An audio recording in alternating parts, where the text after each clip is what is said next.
So this is our first full day coming to a close out here at the Yurt. We got a fire going. This is our view from the front porch. Might be a little hard to see, but there's a lake down there. And the reason it's a little hard to see is the fog is coming in. So would you like to sit back, baby, unless you want to be in the video? See the fog starting to roll in off the ocean, which is what, half a mile away maybe? Yeah, something like that. Yeah, it's not far. Lean forward again. Yes, you get comfortable. And there's our fire again. That was not easy to get started. There's a little bit of wet wood. We have one more extra log from this bundle, and we have another full bundle if we want, or we can save it for tomorrow night, which will be our last night out here. Tomorrow, we're either going to hang out here if we like, or maybe go for a drive, visit a few local towns, and just, enjoy the coast. I'm hoping for that because I'd like to get some video from the beach. Get a little Pacific Ocean action going on, show some of the cliffs and everything. It's really gorgeous. Anyway, thanks. Hey everybody, back again. We are at the South Jetty at Bastendorf Beach. It's a very foggy morning. Well, not very foggy. It's actually not bad. That's, of course, the South Jetty. And it kind of disappears into the fog.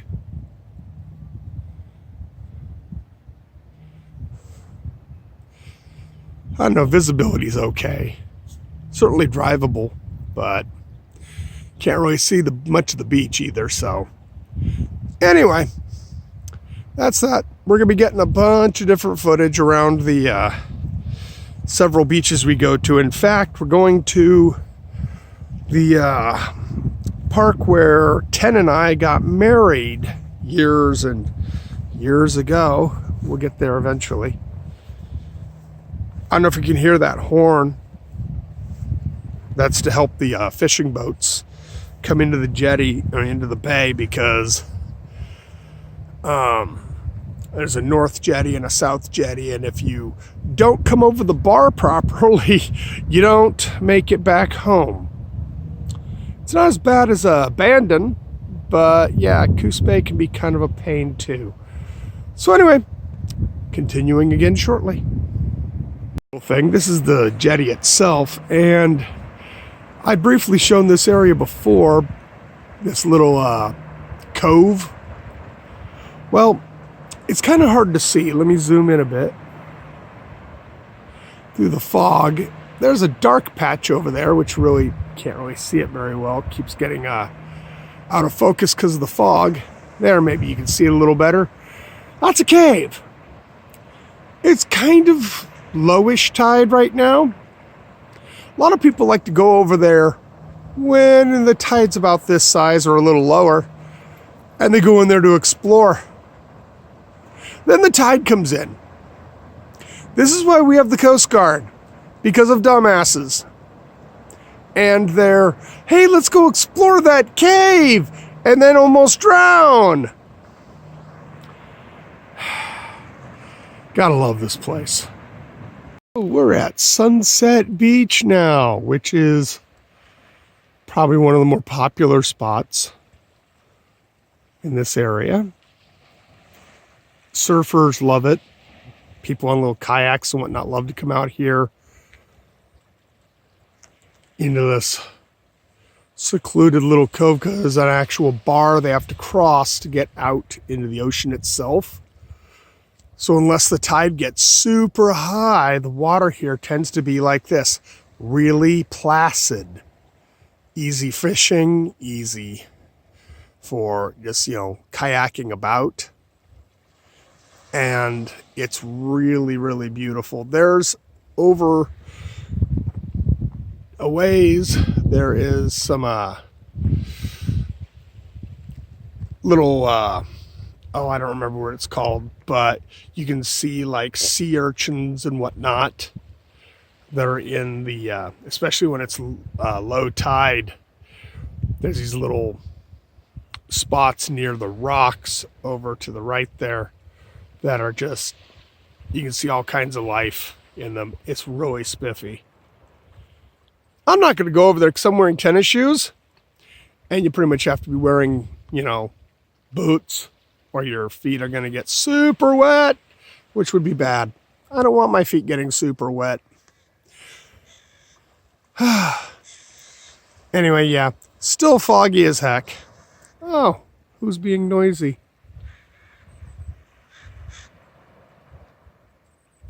Yeah.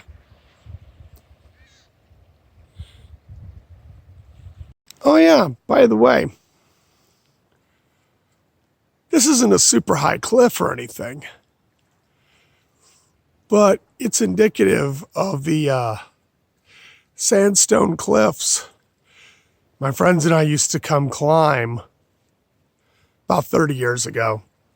We'd come out here and just free climb these. No ropes, no nothing. I know rock climbers are going, that's nothing. Yeah, well, for a bunch of, you know, town morons like us, it actually meant something.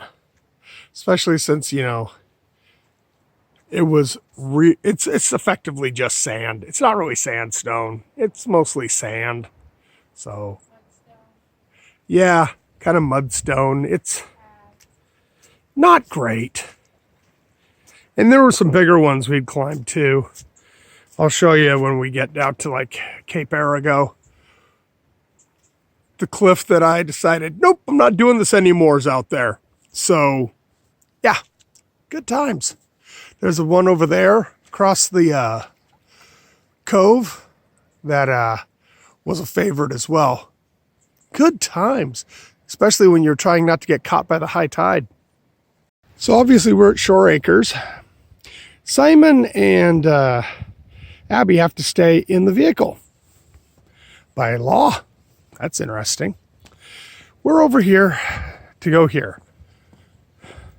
There's this wonderful overlook here. You can look over this cliff. We're like 100 feet up over the ocean. And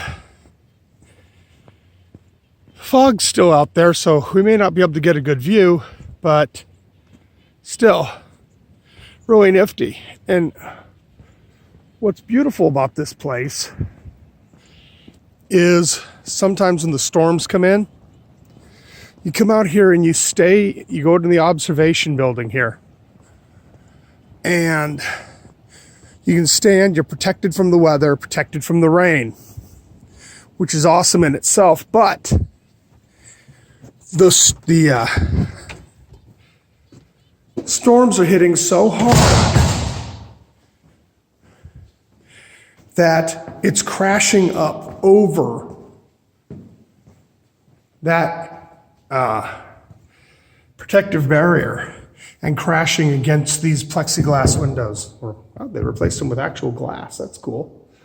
Anyway, note, like around 100 feet up. That's the kind of storms you get out here. And of course, there's all these spiffy things that talk about the family that handed over this land so that it could become a state park. And Ten doesn't really want to go over there, but there is actually a botanical garden here that is just gorgeous. Oh good, we'll be able to see some of the things. Looks like the fog's broken up enough. Be able to see the ocean itself. Yeah. There's this beautiful flower garden, which if you come out around Christmas time, they have Christmas lights up. Maybe not 100 feet. Also, the tide's starting to come in, so it's high.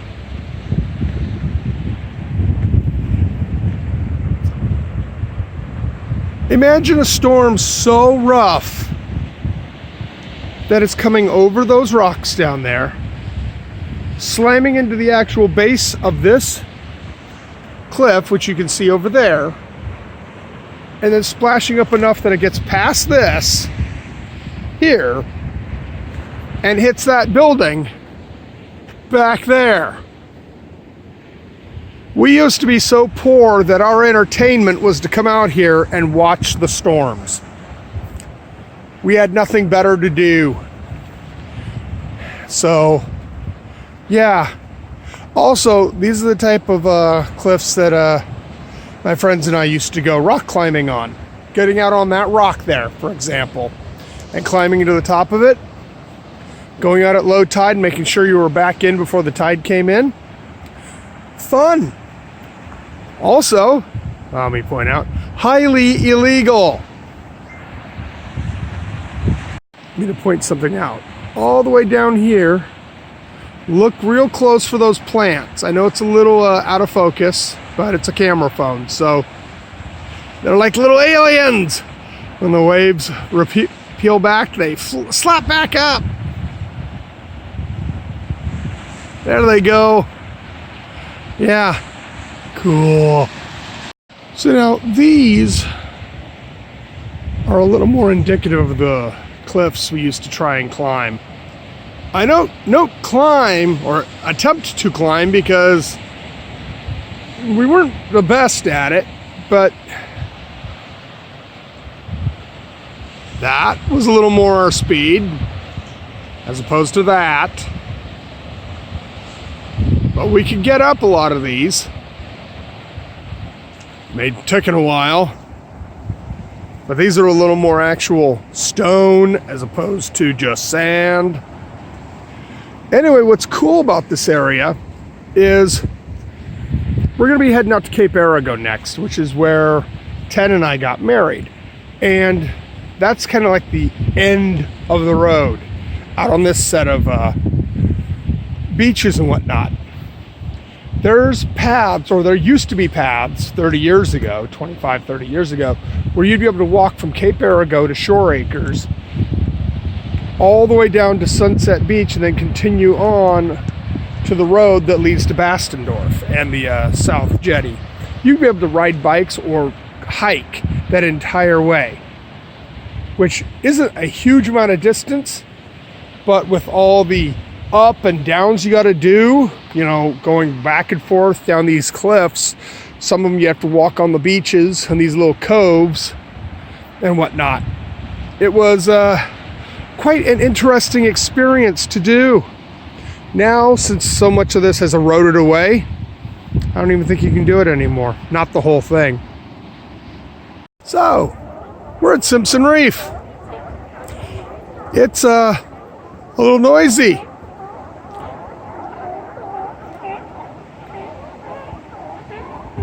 Because sea lions. They're a little hard to see with the fog. I'll try to zoom in.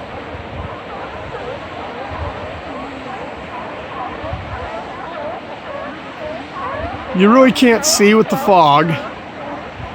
Those rocks are absolutely covered in a colony of sea lions. You can certainly hear them though. They're out there. There's some little rocks over here. I'm actually kind of surprised they're not down here on this beach.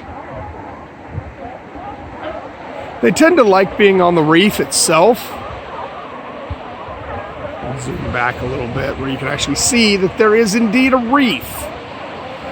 It's just you can't see the fine detail because of the fog, but There's one right there in the water staring at us.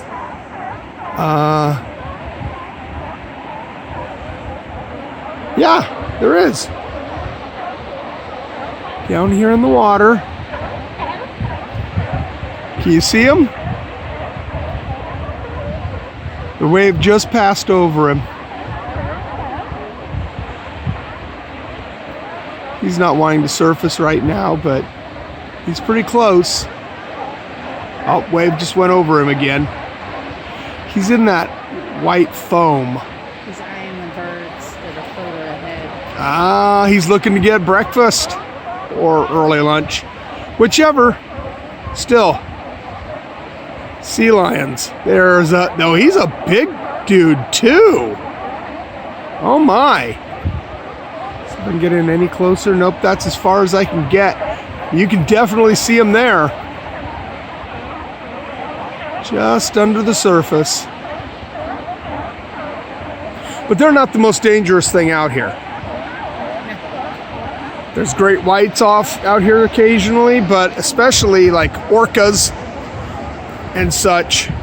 Sea lions may be big predators, but they are quite often the prey too.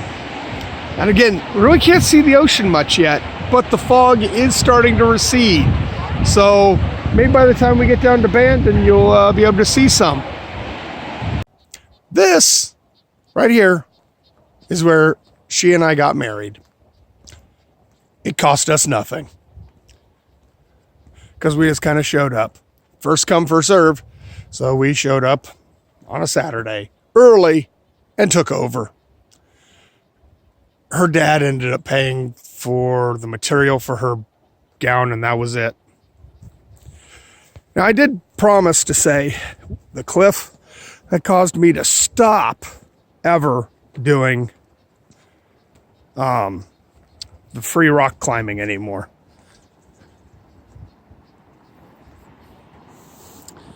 It wasn't this one, because I don't want to walk out to the other one. It's eroded away so much that it got bad.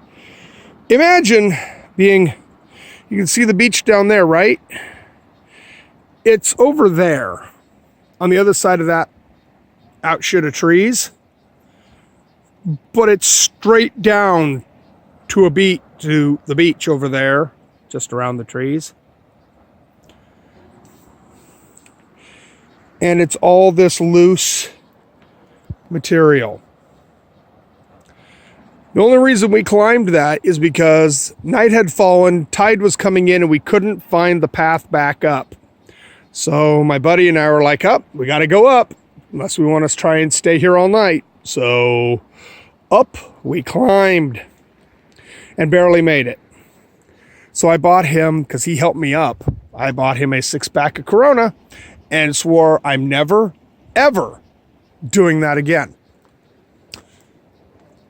Lived up to that. Also, I'm a big weenie, so onward to Bandon. Still out there some, but we're now at Seven Devils State Park and can actually see the ocean. Ooh. This is out along Seven Devils Road, which goes between Charleston and Bandon, or 101, Highway 101, just north of Bandon.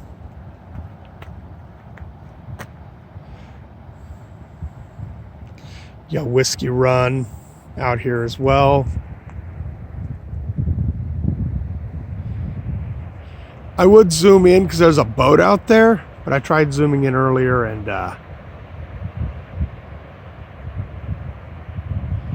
it got all foggy, out of focus, which it mostly is now, but hey, there's a boat.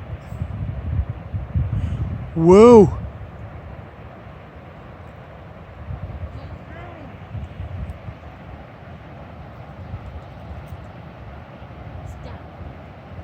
Puppies are being bad, it looks like.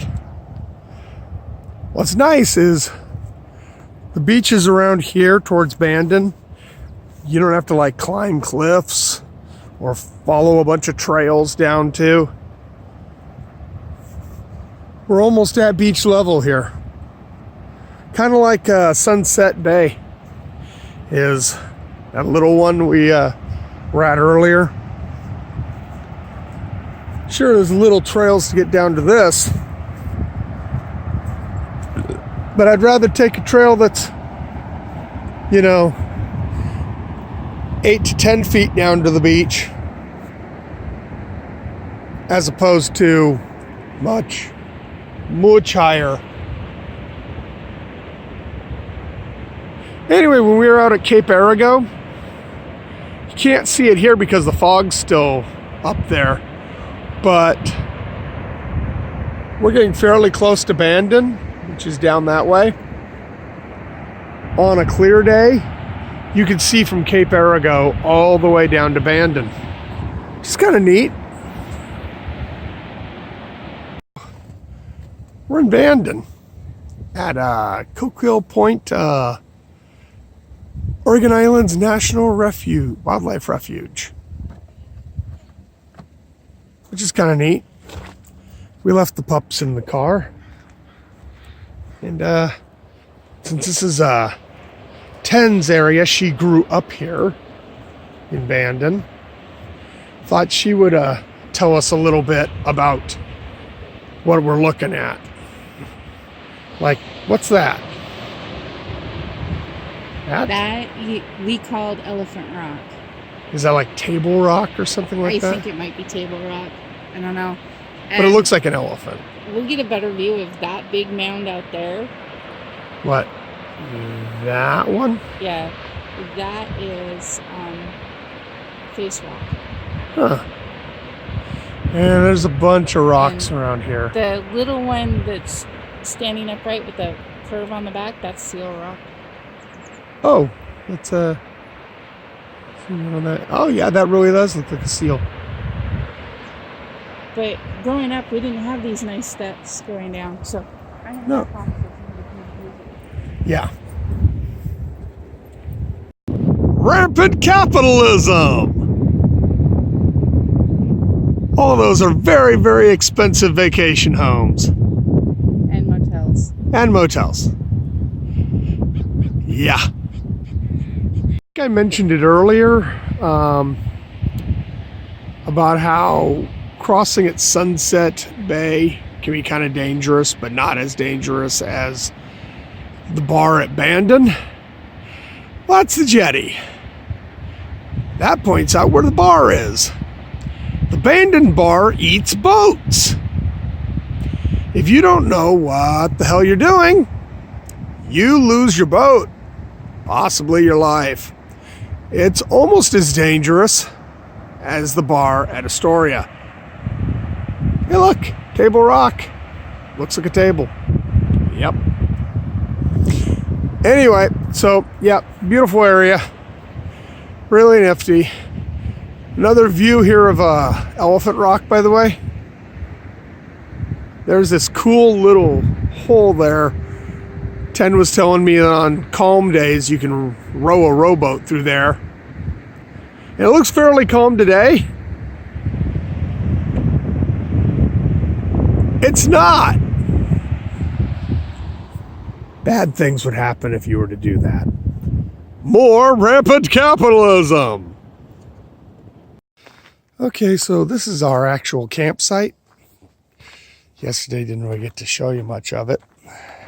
Our nice fire pit where we're going to have a fire soon. The lake down below that we oversee. Yes, they provide a gas grill. You just have to bring your own gas. And that's the yurt. It's like 25-foot diameter.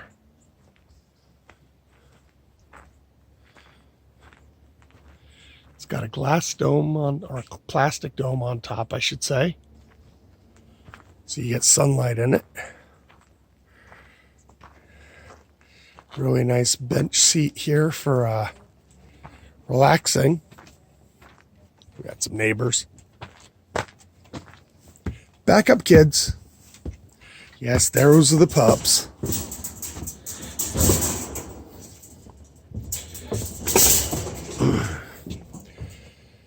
Ten set up this X pen so that the pups can come out on the porch. That one is Abby. And get over off the floor. That one is Simon. Good boy. Laying next to 10, and I'm not showing you 10 because she would get mad at me. So anyway, yeah. You want to cover yourself up? I gotta take a look around here. We have a kitchenette with a full-size refrigerator, actual sink, Yes, there's bunk beds, a queen size bed and a double. 2 futons, desk, and yes, an actual television. It's a small one, but It's a not television. double, it's a twin. Is it a twin? Okay, Yeah. whatever. And another little desk over here where I have my laptop set up for gaming purposes. And I need to turn on the light real quick. Oh, don't film the pile of balloons. A full bathroom, of course. Yes, with a shower and everything. So is it truly camping? No, not really. But Hey, skylight. I already showed that from the outside, but yes, we can, oh yes, ceiling fan. And you can twist that to open up. It'll raise up the dome so that you actually can get some air in. So if it actually were to get hot in here, which we're on the Oregon coast, hot is not a thing. But if it were to somehow get hot, you could cool off, which would be nifty. But like I said, it doesn't. Although it does get remarkably cold. We didn't know that thing wasn't completely closed the first night we were here. So we froze. It got so cold. It was down like low 40s, even though the heaters were on. And the neighbors had to tell us the next day, hey, did you know your dome's open? Yeah. All I know is I have a really good sleeping bag, and I just curled up in it. Anyway, so yeah. This is where we are. It's kind of spiffy. Pricey, though.